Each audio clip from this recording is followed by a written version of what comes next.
tried looking into her eyes to make sense of my own life, but found senseless realizations. I was reckless and she was justification. A vacation from the monotony I lived in. And avoiding risk felt nice until I realized I was avoiding purpose. And it's all new, but I love her, at least I think, because I don't want to live so empty. And I have this tendency to complicate things better than I break things, and she was somehow caught in the in-between. And forever means forever, and that's what it will always mean. Life is a reality except for when it's a dream. And those are the moments that I can't seem to think, but I make sense of my mess by making sense of her and me. And this fear keeps me alive, this fear of knowing that she could leave me. And I could try, but this fear fuels the flames. That's why I feel like I'm going to die, cause she kept a part of me close by, and I liked it the best I can. And now that I know who I used to be, it's hard to be happy with who I am. And that's where she came in. A half-baked smile and a love to pretend. But prior to then, love was nothing more to me than a vacation, a vacant motivation to avoid the means it takes to reach any real end.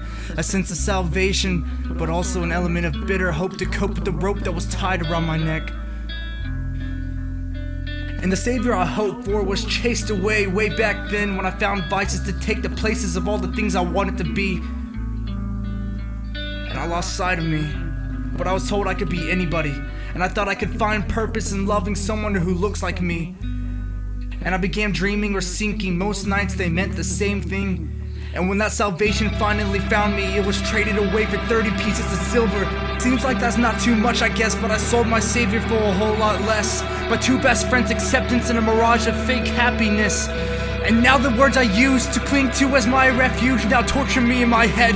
Forgive them, Father, they know not what they do. It's funny cause it seems like I did every time I lied to you. And that's my only truth, that I can't sleep at night and I can't get these things right. And salvation escaped when she came into view. And now I'm hoping my whole life isn't as mistaken as you. But there's no way of knowing when all I'm doing is coping with my own pride. And my past would fight with me, hoping I would find truth. But it's never a good idea to start a fight with a man who has nothing to lose. And I'm empty. My heart is caving in. And for whatever reason, I finally let somebody in. And I don't know what love is, but I'm growing.